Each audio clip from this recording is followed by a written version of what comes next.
Good evening, everyone.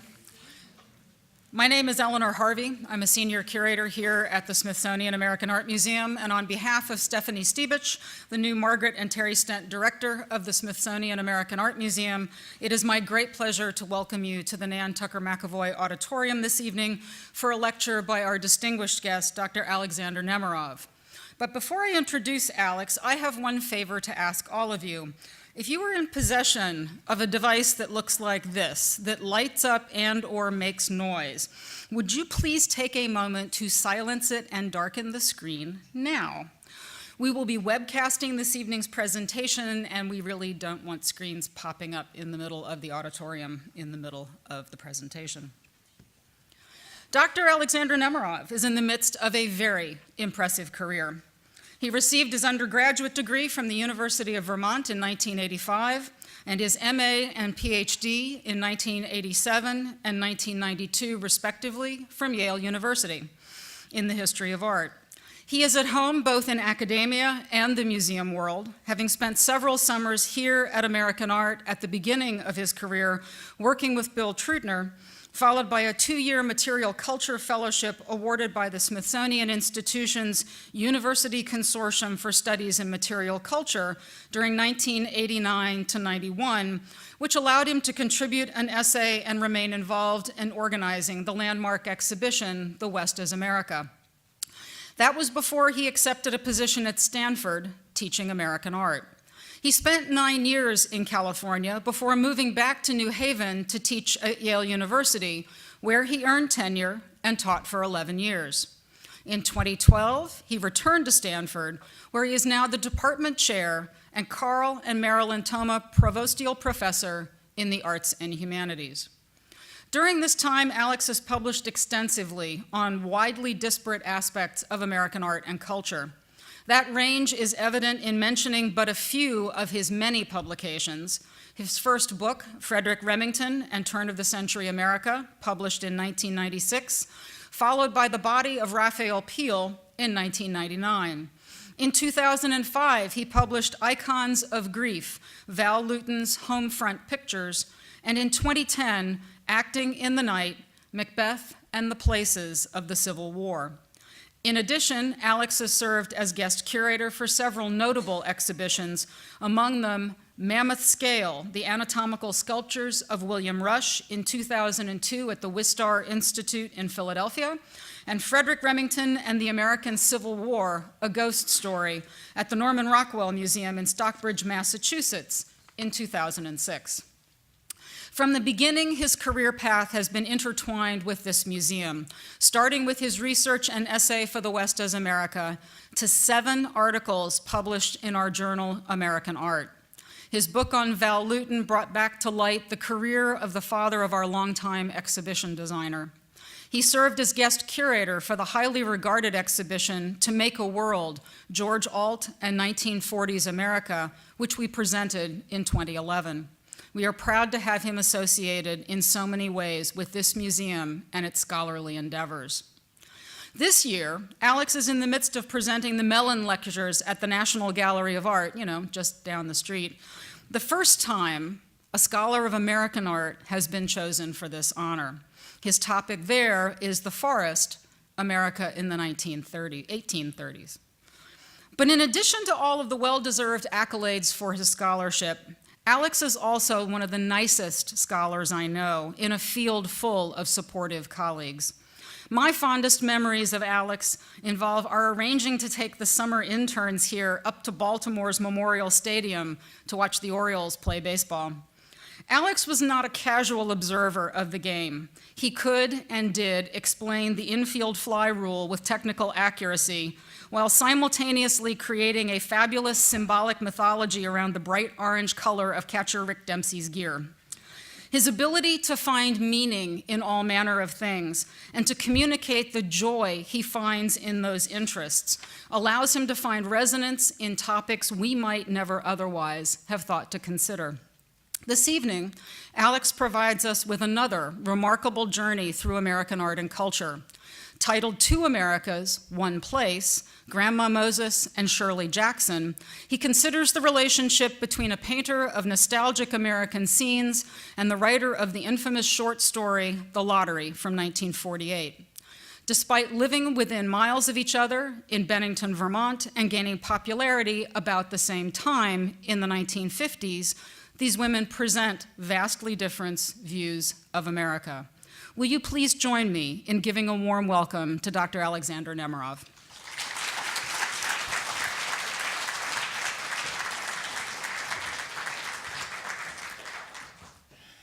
Wow, thank you, Eleanor. Thank you all for being here.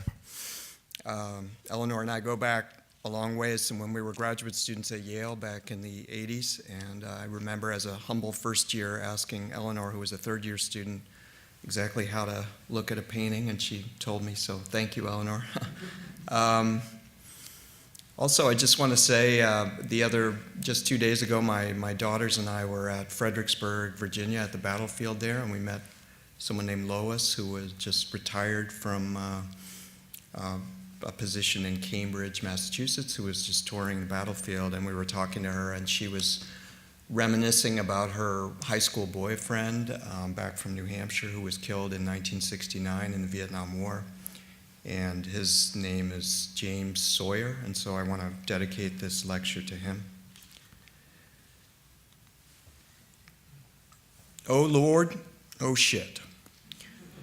There they are, the two of them. On the right, Anna Mary Robertson Moses, aka Grandma Moses, shown in a Time magazine cover of 1953 when she was 93 years old, at the height of her fame. And on the left, Shirley Jackson, famous author of that same era, then in her 30s, famous for her short story, The Lottery, about a village getting together to stone one of its neighbors to death, a story first published in the New Yorker in 1948. So there they are, yes, two opposites of American life, because after all, stoning someone to death is sure a lot different than romping around the pretty pasture fields beneath the blue skies and a patchwork quilt of farms and hills and neighing horses and pretty butter churns and maple sugar-offs. So the two of them stare at one another in my staged confrontation, Jackson looking askance at Moses, Moses looking back, cheerily, undaunted, the two of them both wearing glasses, but otherwise with absolutely nothing in common. But here is the thing. The two were closer than you think, and I mean really close. They didn't correspond, and they weren't buddies, but they lived within 10 miles of each other, Jackson in the town of North Bennington, Vermont, and Moses just over the New York state line in Eagle Bridge, New York. And at the same time, in the late 1940s and on through the 1950s and early 1960s, they were both hard at work on their divergent dreams, each imagining American life there just a few miles apart. So sometimes I even imagine that the opening sentences of The Lottery, that story, correspond to the bright aerial view of a Grandma Moses painting. The morning of June 27th was clear and sunny with the fresh warmth of a full summer day, says Shirley Jackson in that story. The flowers were blossoming profusely and the grass was richly green. The people of the village began to gather in the square between the post office and the bank around 10 o'clock. So yes, a Moses painting like this one of Bennington, Vermont, which is just 3 or 4 miles south of North Bennington, and a few miles from Eagle Bridge, New York, a Moses painting like this one might almost be, if you squint your eyes, the setting for Jackson's impending disaster. The buildings, the people, the rituals of village life might almost be, if you squint your eyes and keep imagining until I start thinking of a painting Grandma Moses never made, a painting something like this one, on the main street, the town square, the appliqued citizens painted in a cheery array, yet all of them throwing rocks at one little scarecrow figure holding up its hands in tiny double V shapes of alarm. But I digress, because there is no relation. There can't be, beyond the providence of accidental proximity, no relation except that I feel related to both of them. Not literally related, no, but related because You are looking at my hometown, Bennington, Vermont, the place where I was born in 1963, 2 years after Grandma Moses died at the age of 101 in 1961, and 2 years before Shirley Jackson died in her sleep. So in 1965, at age 46, one August afternoon in North Bennington, just a few doors down from where I lived, 3 days before my second birthday, I was probably napping myself at that very hour when she fell asleep and did not wake up.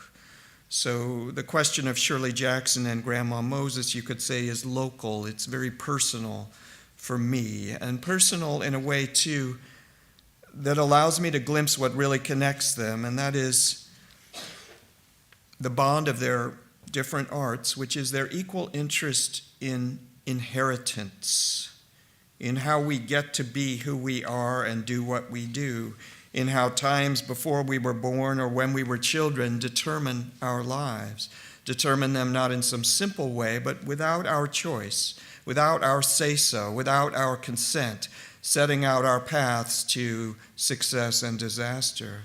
The two of them, Grandma Moses and Shirley Jackson, both treat the simple, flouncy, pretty, innocuous little word from, as in, where are you from, is actually a word of great mystery and even terror, as an inexplicable force that defies our genealogies, our grids and family trees of who we are related to, because who we are and how we came to be and where we are from is all a lot weirder than we like to think.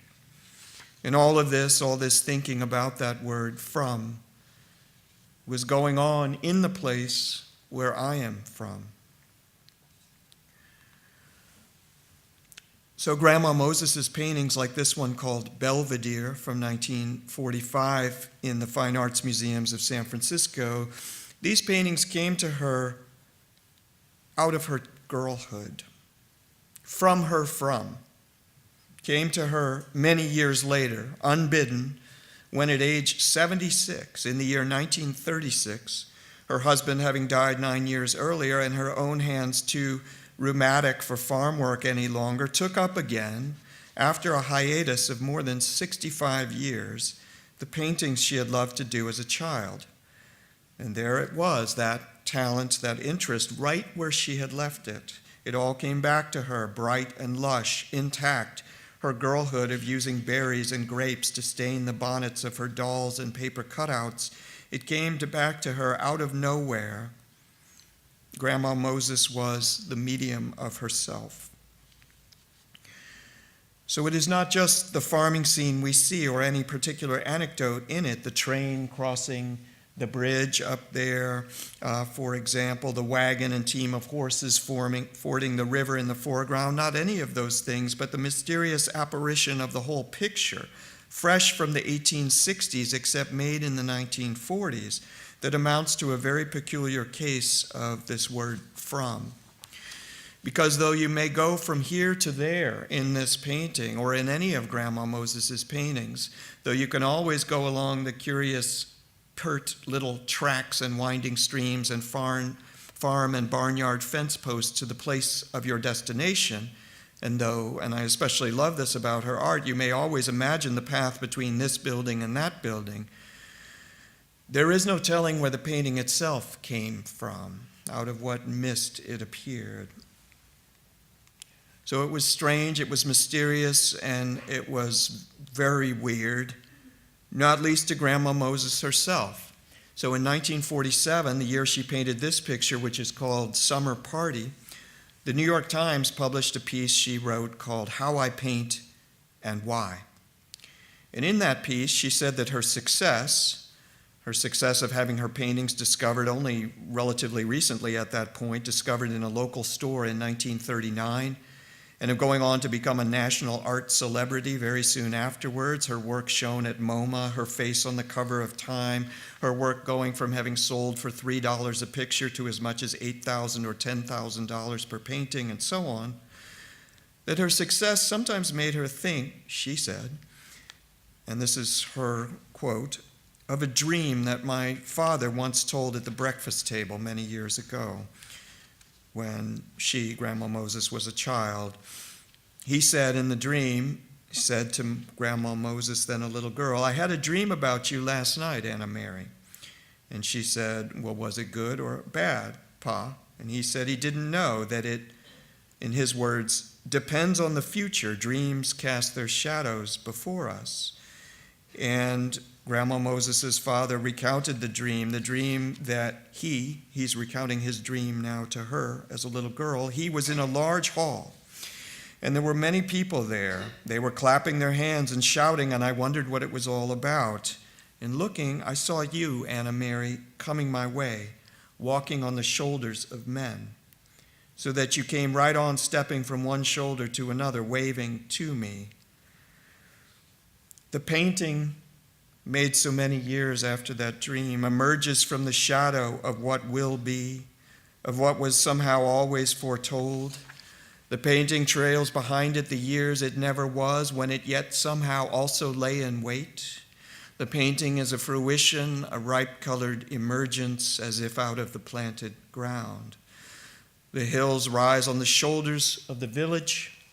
The church walks on the horizon. The watercourse leads from the church to the lower world, where the appliqued and raggedy figures skitter on the grass in a tottering entourage, their immediacy the fulfillment of some prophecy that is far away and yet is also a part of, that has made their little domain. And in Grandma Moses' work, what is past, what happened in the past, is indelible.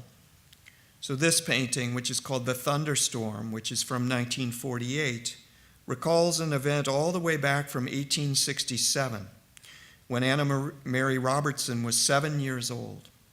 A huge thunderstorm, the first she ever remembered, a storm that flooded the land, a storm whose flowing channels of water unearthed a gully of iron-rich soil that led her father way back then to make paint from this earthy deposit. Paint, Grandma Moses recalled, that all the way into the 1950s, she still saw coating many red barns in the vicinity of Eagle Bridge, New York. So her paintings like this one, The Thunderstorm, aspire to pass in the same way, indelibly through the generations, father to daughter, paint always being the indelible record of something that happened that was felt so many years before.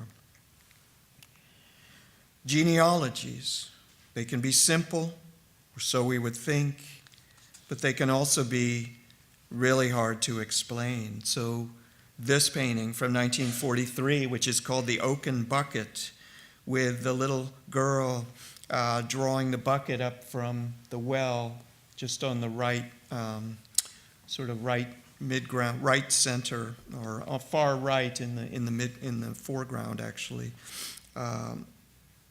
Refers to a story Grandma Moses told when she was actually in her 90s, told about a time she was a teenager, told about when she worked on the farm of a woman who was then a grandmother, who told her then the story. So keep all this straight genealogically if you think that genealogy is simple.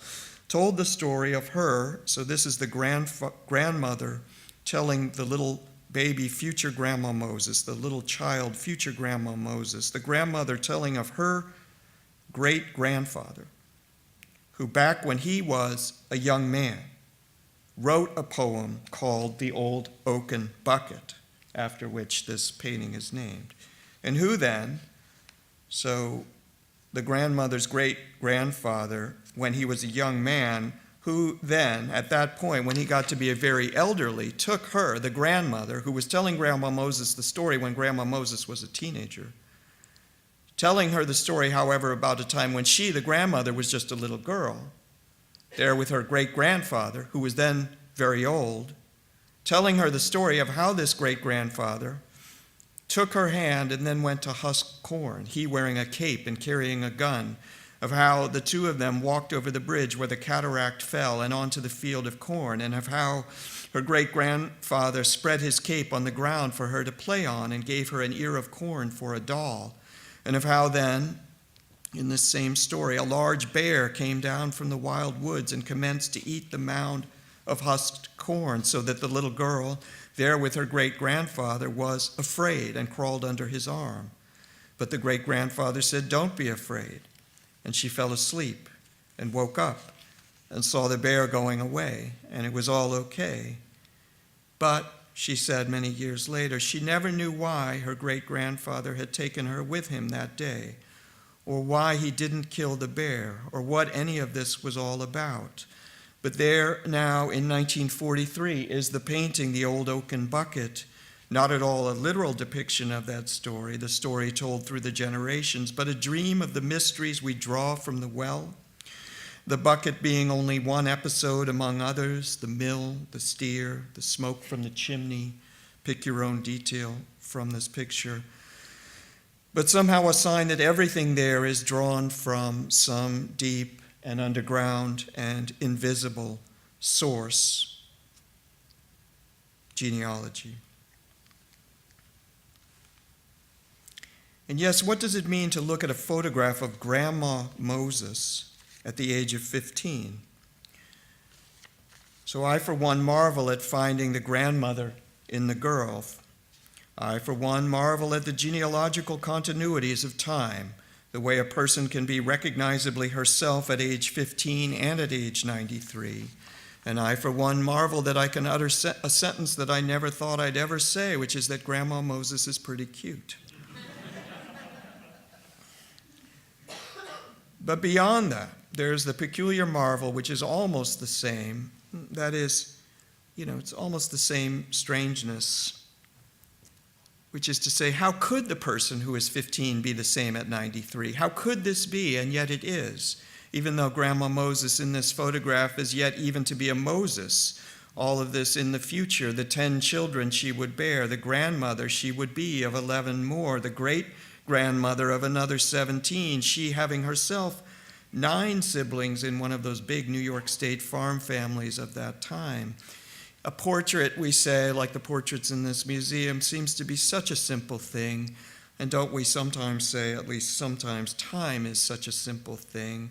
We're young, we get old. But the thing I wonder about is if all the times are in all the moments, and we are who we will be, and we will be who we were, and if it is all indelibly connected, then a portrait is not a simple thing. Time is not a simple thing, and Grandma Moses' paintings are not simple things.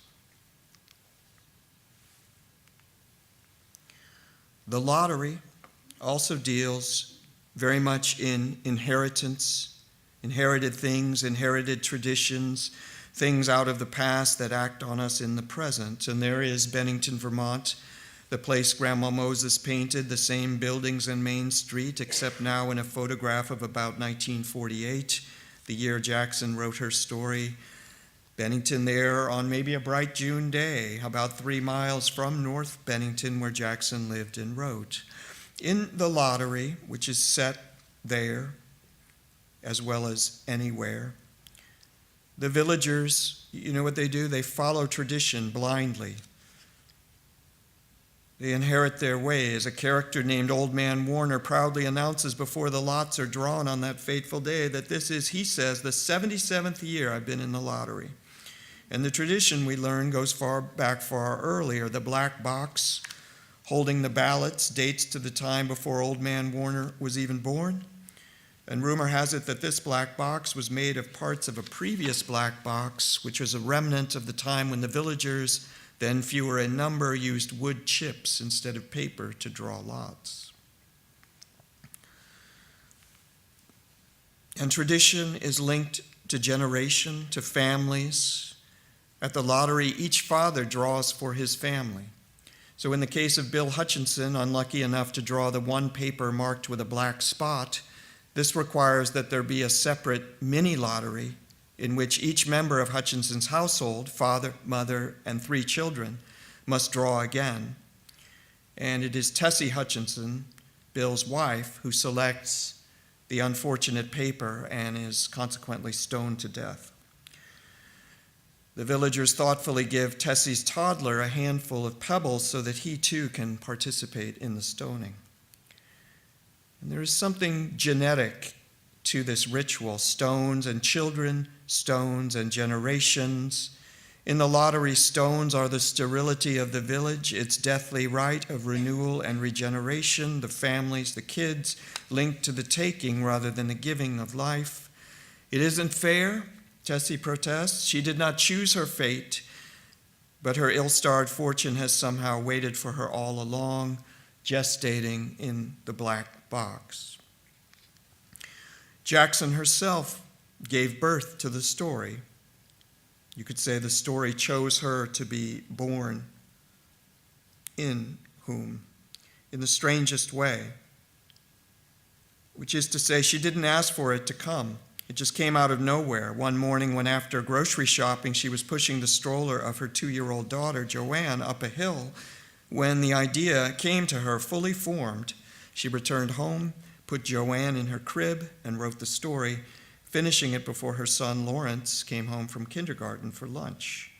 The story itself, surrounded by children, was a child right there with Joanne in her crib and Lawrence soon to be in the kitchen. It was something Shirley Jackson said she delivered that morning, but it was, of course, a demon child, equal parts Hawthorne and the Holocaust, a kind of birthmark that would tattoo the writer forevermore as an object of envy, fascination, and hatred. Jackson said afterwards that she had no signs that that day, of all days in her life, would be any different from any other day.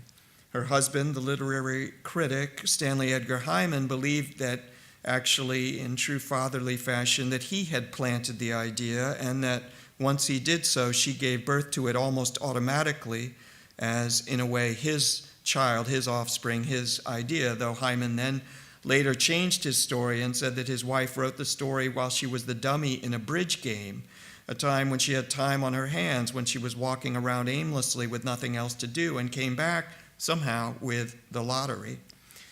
So Jackson, in these tellings, is either a vessel or a dummy. The story just kind of happened inside her. It grew inside her. Lottery in June, corn to be heavy soon. Lottery in June, corn be heavy soon, a saying of Old Man Warner that is reputed to be Stanley Edgar Hyman's one genuine contribution to the story, captures this sense of gestation. Things grow inside us. It is a mystery. She's written a real masterpiece, Hyman confided to a friend, and I don't know where it came from. The emergence of old things, the holdover of generations, the stocking of what we carefully put away and set out and consume or don't consume, what is both delicious and poisonous, care and craft, sweet and precious, down in the basement. Jackson really richly imagined these mysterious, toxic inheritances right there in family homes, as in her celebrated short novel called We Have Always Lived in the Castle, published in 1962, a truly unnerving and really terrifying story about the sisters Constance and Mary Catherine Blackwood, Mary Catherine nicknamed Mary Cat by her sister, who live alone with their Uncle Julian in a house where, 6 years before, most members of the household, including the sisters' parents, their aunt, and their brother, had died at a single poisoned dinner, a dinner that Constance, with her deep knowledge of deadly nightshade and other toxins of the plant world, was accused and eventually acquitted of.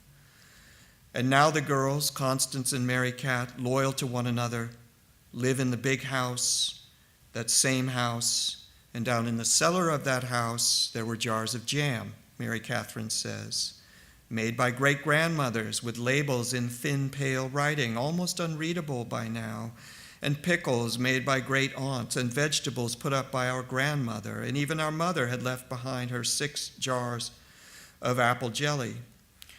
Constance, Mary Catherine continues, had worked all her life at adding to the food in the cellar, and her row and rows of jars were easily the handsomest and shone among the others.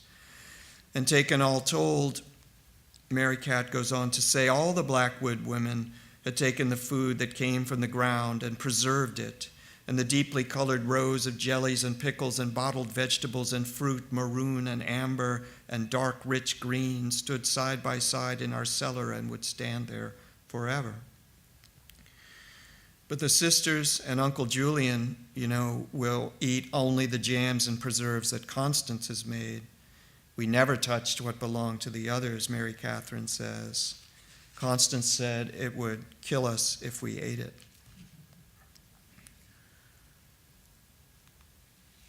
So we add to our family traditions. We loyally keep what remains, the carnal stock of our ancestors, though it be poison to ingest the brightly colored food they dug from the ground and preserved for our benefit. We add to them and we hold fast to our girlhood, our enchantment, our imagination, that if it disappears, really spells the end of us in the tyranny of preservations and of traditions and ancient poisonous rituals of our kin. So consider for how this works. The image on the screen, a little cup of stars, it says. And it refers to my favorite moment, which is very much of an eerie and chilling moment in another of Jackson's novels, maybe her most famous, the one called The Haunting of Hill House, published in 1959. So the house in that novel is haunted genealogically, as a good haunted house will be, beset by the tragedies that befell those who built it and lived in it. But it's actually the experience of the young woman, the protagonist named Eleanor, who is on her way to that house to investigate it with a few other paranormal adventurers, that brings her to what I feel is the scariest thing of all in that book, that is, the little cup of stars.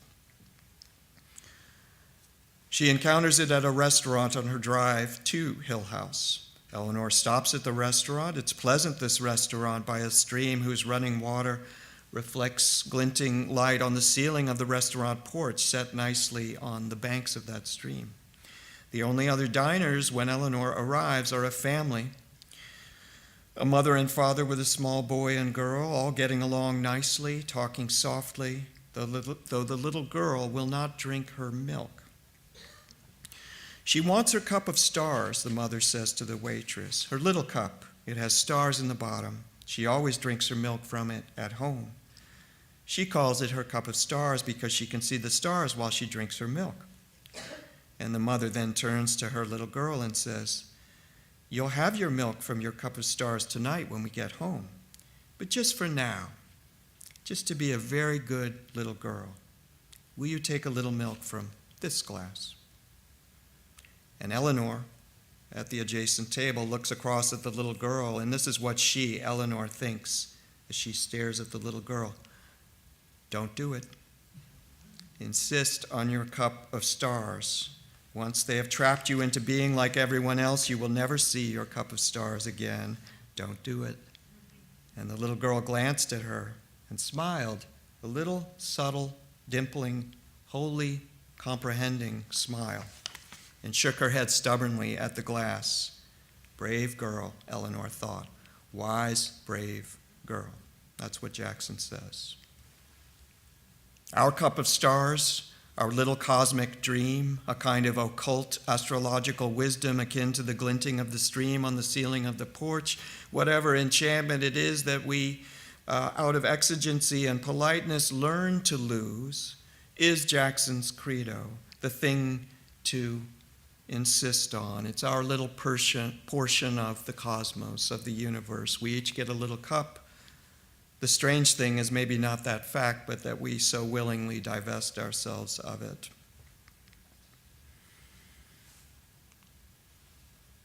My little cup of stars, Grandma Moses always kept hers.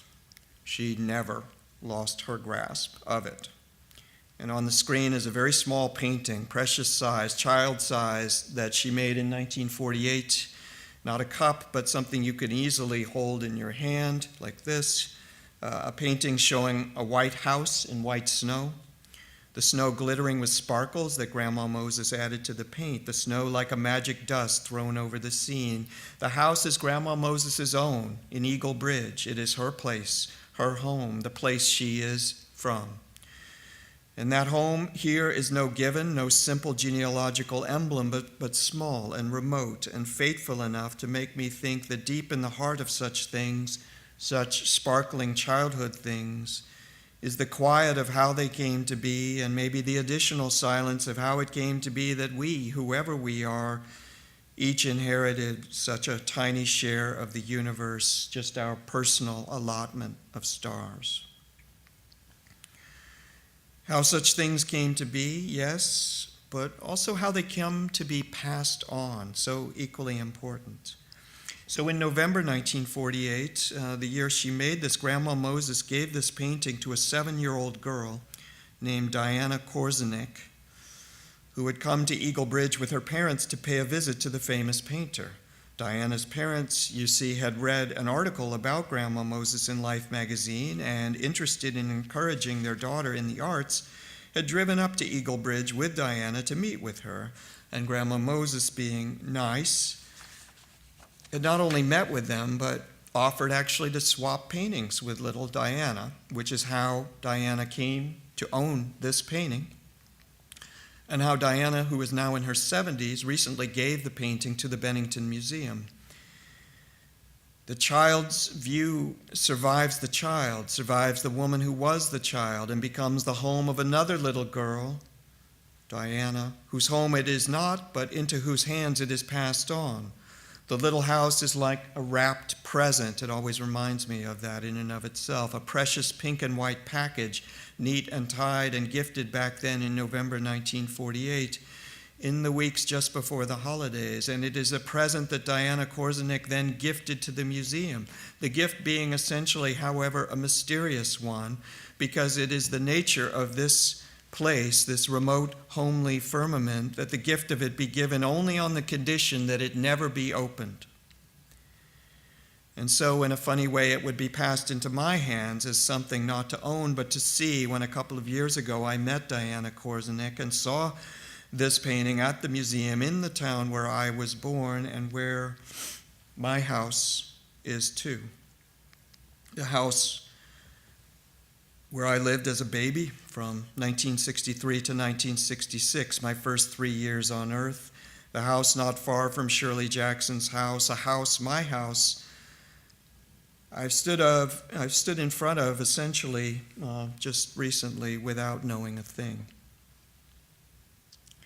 And you'd think it would all be personal, this story of gifts in Bennington and where it is exactly the snow goes and how exactly it's scraped and how it is shoveled and who does the scraping and who does the shoveling and who in summertime plays on the green lawn beneath the blind windows. You would think that it would be personal, that I could go from here on in this talk to talk of how from this house I moved forth, how I became a typical American boy with my baseball cards, my model airplanes, and a crush on Emily Dickinson.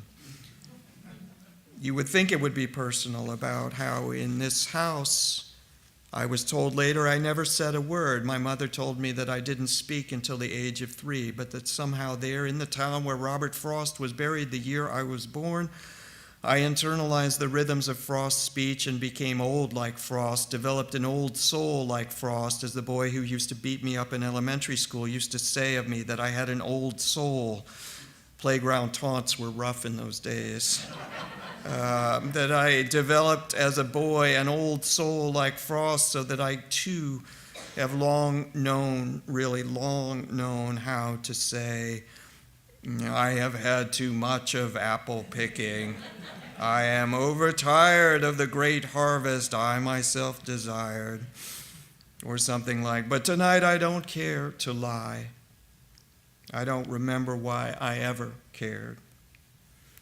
That I became old when young and now am still a child as I am old, as my daughters who are here tonight will attest, so that I can also say, with all the same bit of Frostian feeling, I'm going out to fetch the little calf that's standing by the mother. It's so young it totters when she licks it with her tongue. I shan't be gone long. You come too. You think it would be personal? And I suppose it must be for the American places we come from, push the past forward, not as pleasure and not as pain, not as trauma and not as the best days of our lives, but as a steady state of long memory. We look back and say with Frost, as he does in West Running Brook, that great poem, it is this backward motion toward the source, against the stream, that most we see ourselves in. It is from this in nature we are from. It is most us. We look back and the past moves forward so that it is somehow not we who remember it, but the past that remembers us, and really the house that remembers me instead of the other way around. So you think it would be personal, and it is, but it's not only personal. I feel it's always about America. Stories like the one I've been telling tonight. So on the screen is a photograph of another house, not in Bennington and not having anything to do with Grandma Moses or Shirley Jackson or even me exactly, but yes, saying a great deal about what the inheritance of Grandma Moses and Shirley Jackson is for anyone who feels really, somehow related to them. Related by place and time of birth, related by some law that says we connect to the histories where we are born, or rather that those histories connect to us, whether we would have them do so or not. We don't have a choice. These histories are personal, but they're also American. And that house, by way of explanation, is the house of Martin Van Buren, the 8th president of the United States, who served in that capacity from 1837 to 1841. It's a house, it's really more, I think you'd say, of a mansion called Lindenwald, and it's located in the town of Kinderhook, New York, which is about 57 miles from Bennington. And I was there on a bright summer day not long ago. I remember the date very clearly. In fact, it was June 14th, 2013. And we, my family and I, had moved to California the previous summer, and now we were back in the Northeast in New Haven, Connecticut, for a summer visit with friends. And when I asked my wife if she would mind if I drove up to Kinderhook, New York to see the Martin Van Buren house, I like to do things like that, she said words to the effect of, sure, why not? So I went there and took an interesting tour with a park ranger guide named Lou.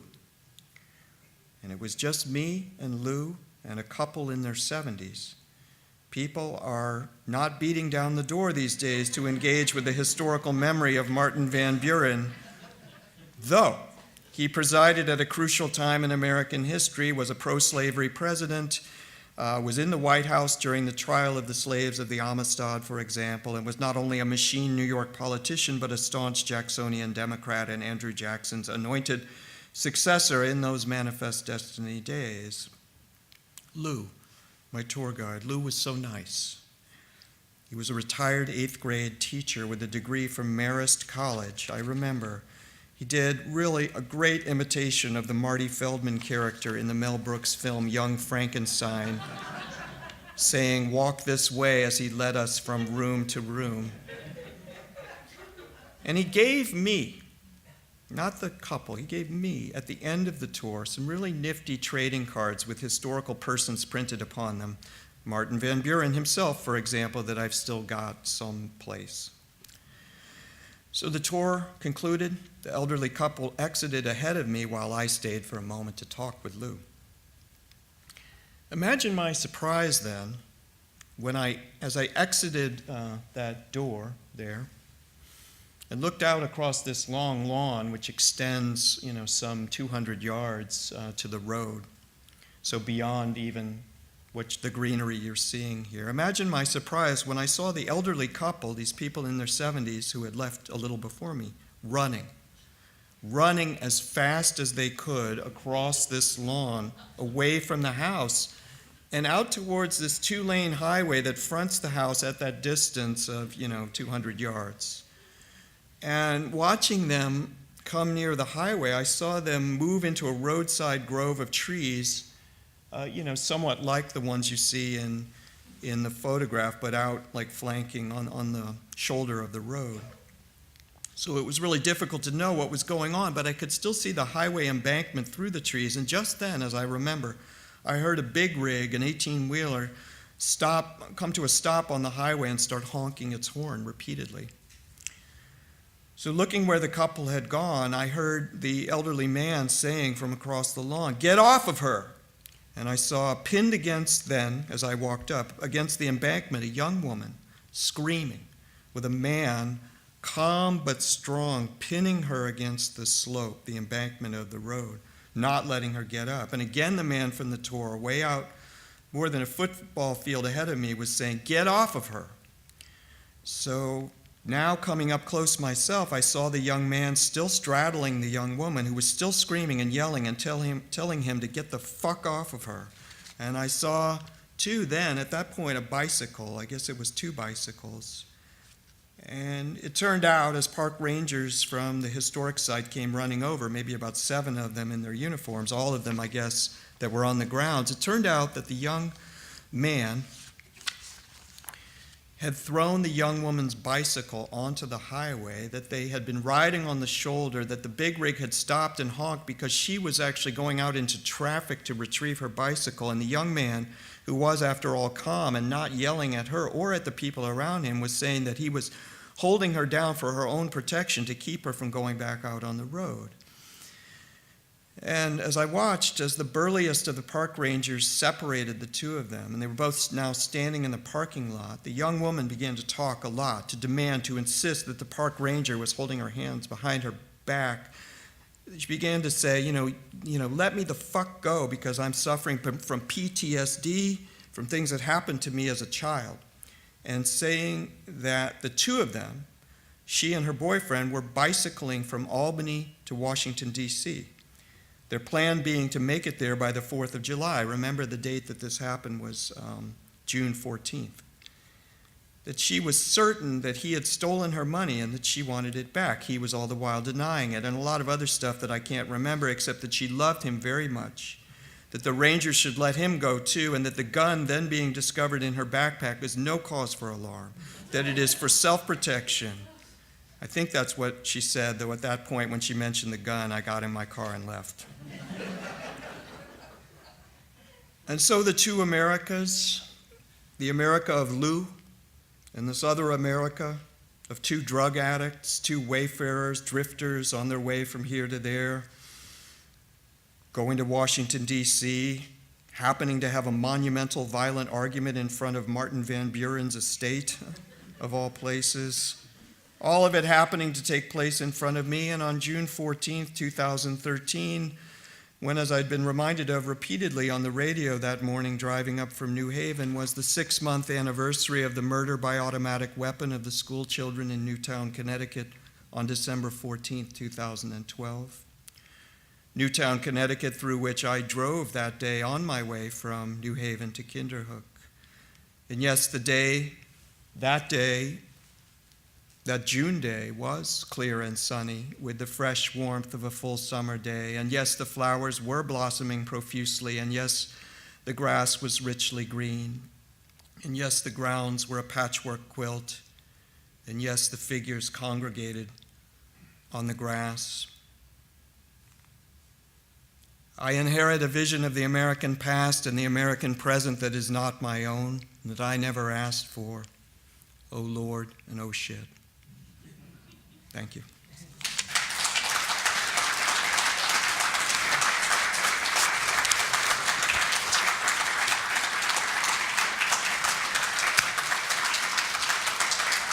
Thank you. That concludes tonight's festivities, but I'm happy to talk with anyone who'd like to speak with me afterwards. Thank you.